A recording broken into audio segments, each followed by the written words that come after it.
नमस्कार दोस्तों, मैं दानू सर वापस आपके सामने प्रस्तुत हुआ हूँ इतिहास का अपना अगला वीडियो लेकर। आज हम जिस व्यक्ति के बारे में बात करने वाले हैं उसके बारे में मैं आपको थोड़ा सा कहानी के तौर पर बताने की कोशिश करता हूँ इतिहास को। आज उसका एक कारण ये भी है कि इस व्यक्तित्व में हमें कोई भी सन याद नहीं करना है, हमें इसके व्यक्तित्व के जीवन में इसने जो कार्य किए, इसने जो उपाधियां धारण की, इसने जो प्रथाएं लागू की, हमें केवल उसके बारे में बात करनी है। ठीक है, तो पहले मैं आपको सुनाता हूं छोटी सी एक कहानी। बात है सन 1200 ईस्वी की, जब हमारे इस व्यक्तित्व का जन्म हुआ भारत से बाहर।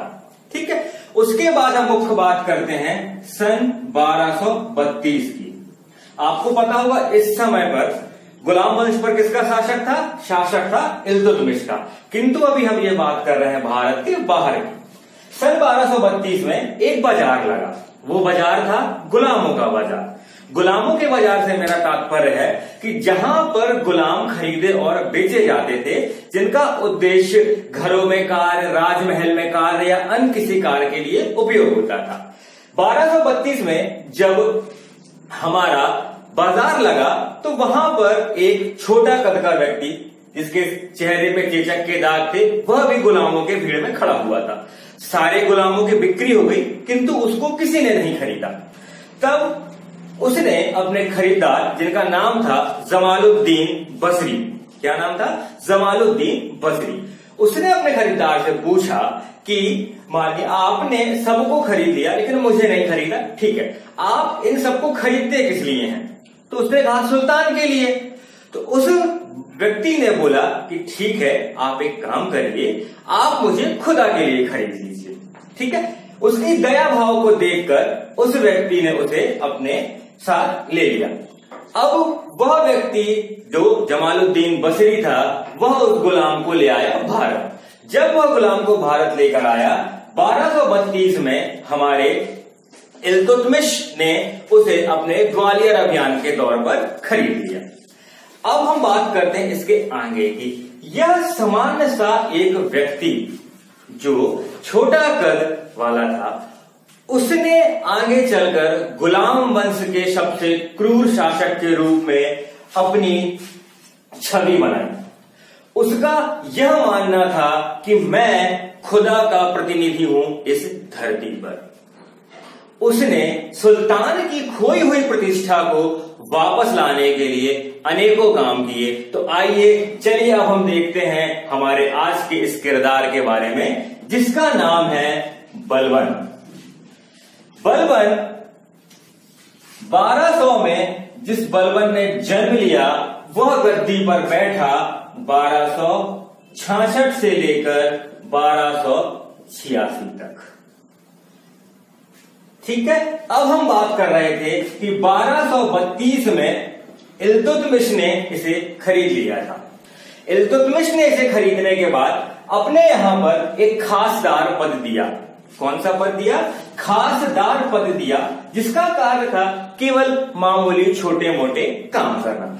अब सीधे हम अपने मुख्य बिंदुओं पर आते हैं। जब इल्तुतमिश सबसे पहले खासदार पद पर रहा, जब बलबन खासदार पद पर रहा, तब बलबन सामान्यतः कार्य करता था, लेकिन अपनी प्रतिभा के कारण यह शामिल हुआ तुर्क के चहलगानी में। किसमें शामिल हुआ? यह शामिल हुआ तुर्क के चहलगानी में, इल्तुतमिश के समय ही, जो दल चालीसा कहलाता था। अब हम बलबन के पहले के जो भी गुलाम वंश के शासक रहे उनका हम देखते हैं। सबसे पहले हम देखेंगे इल्तुतमिश,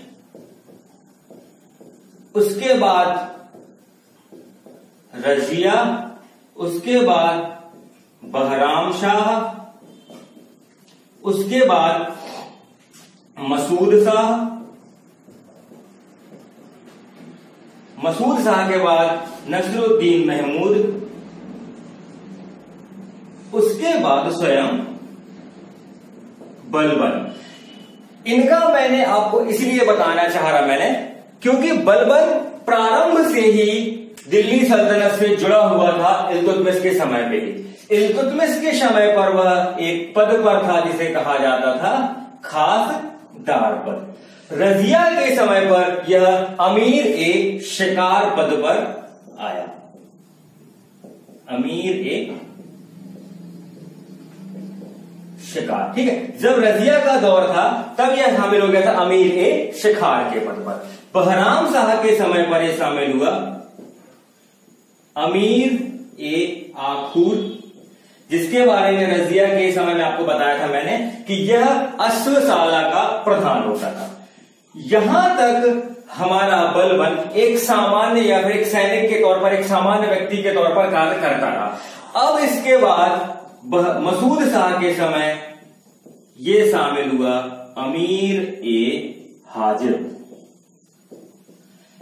यहां से हमारे किरदार बलबन की एंट्री होती है एक राजनीति में या फिर राजमहल के एक प्रमुख व्यक्तित्व के रूप में।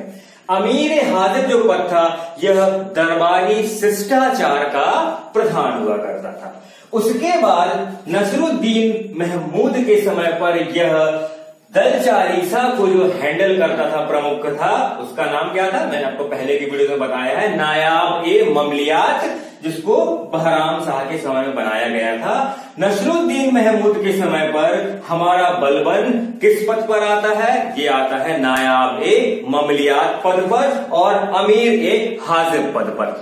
अब नसरुद्दीन महमूद के समय तक आते आते एक सामान्य सा दास, जिसे कभी किसी ने खरीदने से मना ही कर दिया था, वह सुल्तान के छत्र का उपयोग करने लगा। सुल्तान के छत्र का उपयोग करने वाला यह एकमात्र शासक था नसरुद्दीन महमूद के समय काल में हमारा बलबन। मतलब मेरे कहने का तात्पर्य, जिसने सुल्तान ना होते हुए भी सुल्तान के सारे कार्य किए, वह था हमारा बलबन। ठीक है, अब हम बात करते हैं सीधे बलबन के बारे में। बलबन जब पद पर बैठा तो बलबन के सामने सबसे प्रमुख जो चुनौती थी वह थी ताज की प्रतिष्ठा को वापस लाना।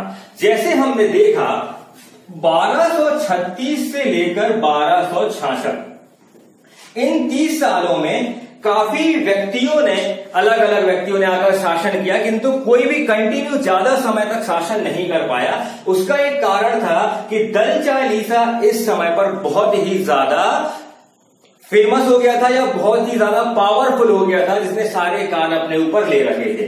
अब जब बलबन बैठा तो उसके सामने चुनौतियां क्या पेश हुई? सबसे पहली चुनौती उसके सामने थी खोई हुई ताज की प्रतिष्ठा को वापस लाना, और दूसरी उसकी चुनौती थी दल चालीसा को समाप्त करना। इसने सबसे पहला कार्य क्या किया? इसने सबसे पहला कार्य किया, दल चालीसा को समाप्त किया। यह आपको बहुत अच्छे से याद रखना है यह प्रश्न कि दल चालीसा जिसकी स्थापना इल्तुतमिश ने की थी, उसे समाप्त किसने किया? उसे समाप्त किया हमारे बलबन ने। दूसरी, ताज की खोई हुई प्रतिष्ठा को वापस लाना। इसके लिए हमारे बलबन ने 2 कार्य किए। पहला, ब्लड पॉलिसी, रक्त और लौह की नीति, ब्लड एंड आयरन पॉलिसी, और सेकंड, राजत्व का सिद्धांत। रक्त और लौह की नीति जर्मनी के एकीकरण के समय पर बिस्मार्क ने अपनाई थी। रक्त और लौह की नीति होती क्या थी या क्या कहलाती थी, मैं आपको बहुत आसान शब्दों में बताऊं। रक्त और लौह की नीति का तात्पर्य था कि इसमें आपको सामने वाले, जो आपका दुश्मन है या जिसने भी राजा के खिलाफ कुछ भी षड्यंत्र था, कुछ भी वक्तव्य कहे, उसको तो आप फांसी पर या सूली पर चढ़ाओगे ही, साथ में आप उसके परिवार वालों को दास बना लोगे या उनके सामने ही उनकी क्रूर हत्या कर लोगे। अगर जिस भी राजा ने या किसी सैनिक ने राजा का विद्रोह किया और बलबन जब उसकी पत्नी या उसके बच्चों को उसके सामने सजा देता था, तो किसी और व्यक्ति की हिम्मत ही नहीं होती थी कि वह बलबन के खिलाफ कोई षड्यंत्र कर सके। दूसरा, राजत्व का सिद्धांत। राजत्व का सिद्धांत यह कहता है, इसके तहत बलबन ने कुछ उपाधियां धारण की जो पीएससी 2009 के प्री के एग्जाम में पूछा भी गया था कि नियामत ए खुदाई की उपाधि किसने ली? तो नियामत ए खुदाई और जिल्ले लाही, इन दोनों की उपाधि लेने वाला पहला व्यक्ति था हमारा बलबन। इसका मतलब क्या होता है? इसका मतलब होता है कि इस धरती पर खुदा का प्रतिनिधि मैं ही हूं। ठीक है। उसके बाद इसने राजत्व के सिद्धांत में कुछ चीज एड ऑन किए। एक्चुअली यह शासक में गद्दी पर बैठने के बाद ही एक चीज का दुख झेल रहा था कि यह किसी बहुत ही फेमस या बहुत ही बड़े वंश से नहीं था। इसने इस गम को या इस दुख को दूर करने के लिए इसने अपने आप को अफराशियाब वंश का वंशज बताया। अफराशियाब यह ईरान या फारस का एक वंश हुआ करता था। इसका उल्लेख है हमारे शाहनामा में। शाहनामा किसने लिखी है यह मैं आपको पहले की वीडियो में बता चुका हूं, वह लिखी थी फिरदौसी ने। तो फिरदौसी के शाहनामा में एक वंश का उल्लेख था, अफराशियाब वंश, जो फारस का बहुत ही बड़ा वंश है, बहुत ही माना जाना वंश था। तो बलबन ने अपने आप को इसका वंशज बताया।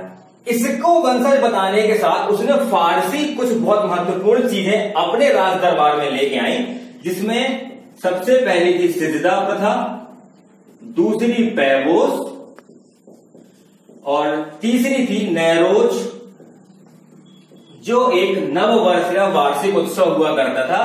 यह तीनों इसने फारसी कल्चर से या फारसी प्रथा से अपनाई। तो यह आपके लिए बहुत महत्वपूर्ण चीज है। रक्त और लौह की नीति, राजत्व सिद्धांत, सिजदा, पैबोस और नैरोज त्योहार। इसके अलावा बलबन ने अपने पौत्र यानी अपने नातियों के नाम जैसे लाइक कैकुआबाद, क्यूमर्स, यह भी इसने किसके नाम पर रखवाए थे? यह भी रखवाए थे फारस के वंशजों का नाम पर। उसके बाद अगर हम आगे देखें कि राजत्व के सिद्धांत के तहत बलबन ने दरबार के भीतर हंसी मजाक, मादक द्रव्यों का सेवन करना, यह सब बंद करवा दिया था। वह इतना क्रूर रहा करता था कि उसके साथ हमेशा खतरनाक दिखने वाले 8-9 नंगी तलवार लेके उसके साथ हमेशा चला करते थे, जो यह बताता था कि राजा के खिलाफ हमें कभी भी कुछ भी नहीं बोलना है। उसके बाद राजत्व के सिद्धांत के तहत इसने सबसे बड़ी चीज जो इसके राजपाट को चलाने में शामिल थी वह थी इसकी गुप्तचर व्यवस्था। इस समय पर गुप्तचर को हम बरीद कहते थे। क्या कहते थे? बरीद। बलबन की गुप्तचर व्यवस्था इतनी मजबूत थी कि उस समय के इतिहासकारों ने, लोगों को यह लगता था कि बलबन को भूत और प्रेतों के द्वारा जानकारी होती है, क्योंकि बलबन ने सैनिकों से ज्यादा अपने गुप्तचरों पर काम किया था। उसके बाद अगर हम देखें कि बलबन ने अपनी ताज की प्रतिष्ठा को बनाए रखने के लिए वह हमेशा कुलीन वंश के लोगों के साथ ही उठता बैठता था। बड़े बड़े पदों पर या महत्वपूर्ण पदों पर कुलीन व्यक्तियों की नियुक्ति करता था, जिसके लिए उसने कथन भी कहा कि जब भी मैं किसी तुच्छ परिवार को देखता हूं तो मेरा खून खौल उठता है, मेरे हाथ में रखी तलवार अपने आप चलने का मन करती है, जो यह बताता था कि बलबन अपने ताज के प्रति कितना ज्यादा डेडिकेटेड था या प्रतिबद्ध था। अब हमने ये चीजें देख ली। उसके बाद अब मैं आपको बताता हूं परीक्षा संबंधी कुछ 1-2 और महत्वपूर्ण प्रश्न। सबसे पहले कि बलबन का मूल नाम क्या था? इसका मूल नाम था बहाउद्दीन। क्या नाम था? बहाउद्दीन। बलबन को एक उपाधि मिली थी जो थी उलूग खां की उपाधि। उलूग खां की उपाधि से दी थी नसरुद्दीन ने। जिल्ले लाही की उपाधि बलबन की है। नियामते खुदाई की उपाधि बलबन की है। गयासुद्दीन की उपाधि। तो ये बलबन की वह उपाधियां थी जो उसने धारण की। इसके बाद मैं आपको थोड़ा सा बताता हूं सिजदा, पैबोस और नैरोज के बारे में। सिजदा का तात्पर्य था कि आपको सुल्तान के झुककर उसको प्रणाम करना है। दूसरा पैबोस का मतलब था कि आप जब सुल्तान से मिलेंगे तो सुल्तान के आप पांव को चुम्बन करेंगे। तीसरा नैरोज त्योहार का मतलब था कि यह त्योहार एक फारसी नव वर्ष के जैसे त्योहार था जो दिल्ली सल्तनत में पहली बार मनाया गया था। किसके समय पर? बलबन के समय पर। तो यहां से हमने कुछ बलबन की महत्वपूर्ण चीजें देखी। इसके बाद बलबन जो था वो अपने व्यक्तित्व को लेकर बहुत ही ज्यादा सीरियस रहा करता था या बहुत ही ज्यादा प्रतिबद्ध था। उसने क्या किया कि वह अपनी पोशाक हमेशा एक ऐसा पहनता था जैसे वह बहुत ही बड़ा सुल्तान है। लंबे नोक वाले जूते, साथ में नंगी तलवारें वाले बादशाह, किसी भी प्रकार का दरबार में मजाक नहीं करना, किसी भी प्रकार का दरबार में षड्यंत्र ना हो पाए, इस वजह से मदिरापान को बंद करना। जब बलबन के बेटे की, जो बलबन का एक बेटा था मोहम्मद, जब यह मंगोल आक्रमण के दौरान बलबन के बेटे मोहम्मद की मृत्यु हुई, उस समय भी यह राज दरबार में बैठा था और इसे जब वह खबर सुनाई गई तो बलबन ने किसी भी प्रकार का कोई चेहरे पे एक्सप्रेशन या कुछ भी ऐसा नहीं दिखाया कि उसे बहुत दुख हुआ, किंतु जब वह वहां से गया तो उसके बाद वह फूट फूट कर बहुत रोया। इससे आप ये समझ सकते हैं कि बलबन अपने राजत्व के सिद्धांत या अपनी गरिमा के प्रति कितना ज्यादा सीरियस था। ठीक है दोस्तों, तो यहां पर हमने बलबन के बारे में कुछ चीजें देखी। मुझे लगता है कि शायद ये बहुत महत्वपूर्ण चीजें होंगी। इसके साथ ही मैं बलबन की ये नीतियां अपनाने संबंधित उसका एक कथन है वो मैं आपको बता के सुनाता हूं और साथ में वीडियो को मैं समाप्त करूंगा। बलबन का ये कहना था कि कभी भी किसी व्यक्ति को दूसरी गलती करने का मौका नहीं देना चाहिए, अर्थात जब भी व्यक्ति की पहली गलती हो उसको तभी सजा दे दो, क्योंकि यदि आप उसको तब सजा नहीं देते हैं तो इसका मतलब होता है कि आप उसे दूसरी गलती करने का मौका दे रहे हैं। यही कारण था बलबन की क्रूरता का। उसे हम क्रूरता कहें या उस समय के जो आवश्यकता थी एक राजा के पद की या उस ताज की जो खोई हुई प्रतिष्ठा को वापस किया, उसके लिए शायद यह उस समय पर आवश्यकता थी। इस वजह से हम देखते हैं कि बलबन ने किस तरीके से 1236 से लेकर 1266 से लेकर 1286 तक शासन किया। और बलबन के बाद इसके दो उत्तराधिकारी हुए, जिसमें पहला नाम था कैकुआबाद, दूसरा नाम था क्यूमर्स। क्यूमर्स अंतिम शासक कहलाया हमारे पूरे गुलाम वंश का, और 1290 में गुलाम वंश होता है समाप्त और प्रारंभ होता है हमारा खिलजी वंश। अब खिलजी वंश के बारे में हम आपको अगली वीडियो में बताएंगे, और अगर इस वीडियो में मुझे ऐसा लगा कि कुछ भी चीज महत्वपूर्ण चीज जो थी वो बतानी रह गई तो उसे मैं आपको अगली वीडियो में बताऊंगा। धन्यवाद दोस्तों, शुभ रात्रि।